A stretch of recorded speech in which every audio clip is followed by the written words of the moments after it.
Good morning. Thank you for joining me for another 5 good minutes with the Word. I'm Barry Bryson, and we're continuing our study of the Gospel of Mark. We're in chapter 11, and we're going to read today about the cleansing of the temple. We're going to be reading verses 12 through 19.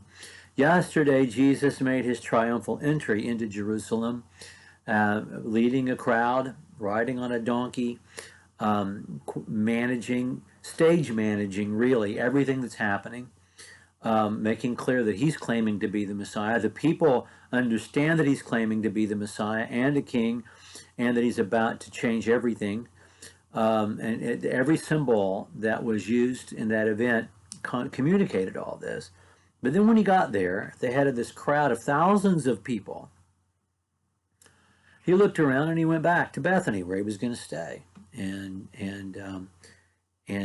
I'm sure he left the crowd wondering what's going to happen next. Well, this is what happened the next day. On the next day, when they had departed from Bethany, he became hungry. And seeing at a distance a fig tree and leaf, he went to see if perhaps he would find anything on it. And when he came to it, he found nothing but leaves, for it was not the season for figs. And he answered and said to it, "May no one ever eat fruit from you again." And his disciples were listening. And they came to Jerusalem, and he entered the temple and began to cast out those who were buying and selling in the temple, and overturned the tables of the money changers and the seats of those who were selling doves. And he would not permit anyone to carry goods through the temple. And he began to teach them, saying, is it not written, my house shall be called a house of prayer for all the nations? But you have made it a robber's den. And all the chief priests and scribes heard this and began seeking how to destroy him, for they were afraid of him. For all the multitude were astonished at his teaching.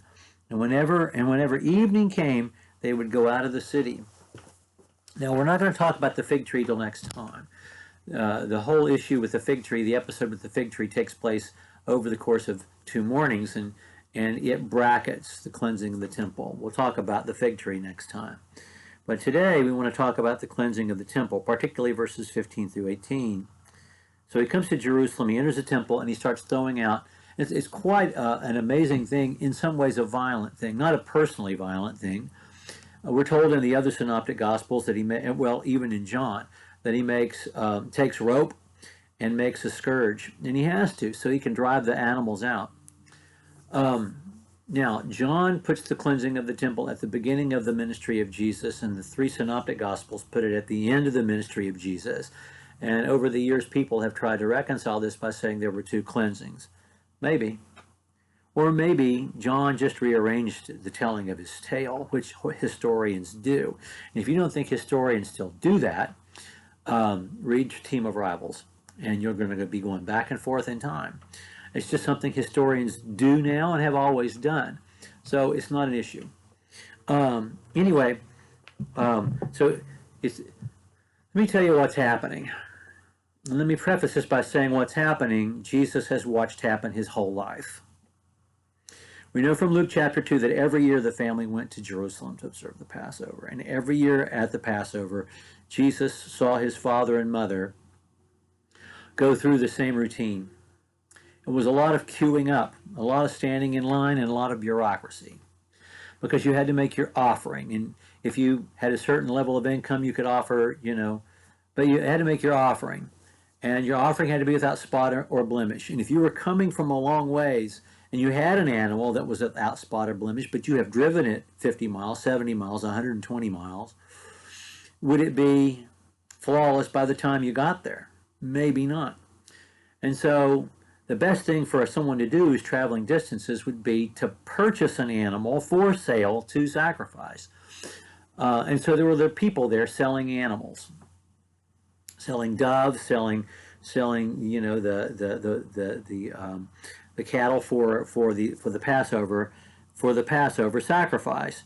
Now, coinage is varied all over the empire, and so there had to be someone at an exchange table so that you could trade your money for money that you could use at the temple to buy. And of course, everybody who's there is a middleman, and everybody's getting their cut. then in their minds, I'm sure they think they're providing a service. Now, Jesus saw this happen his whole life, from the time he was a little boy, and saw these people, the rich guys, the city guys from Jerusalem, cheat the guys from the country, I'm sure. And just the whole process of buying and selling is on the grounds of the temple is offensive to him. Now, let me make something else clear. This is not happening inside the temple itself, but on the grounds of the temple compound. Herod had taken the rebuilt temple that the returnees from Babylonian captivity had built, and had turned it into this entire campus, porticos and pavilions and colonnaded walkways, and it was a showplace. It was stunning, and it was walled. And the wall of that, the retaining wall of that compound, is the only thing left of what Herod built, and it's the Wailing Wall in Jerusalem today. It's just a small portion of the wall that surrounded the temple court. And it was big, and it was stuck right in the middle of the city of Jerusalem. And the quickest way for a lot of people to get from point A to point B was to cut across the temple compound. And Jesus stops all of it.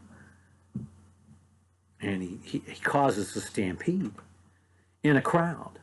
And he turns over the table of the money changers. That's what the other Gospels tell us. And he just throws everybody out. And nobody stops him. And he really does establish a new order.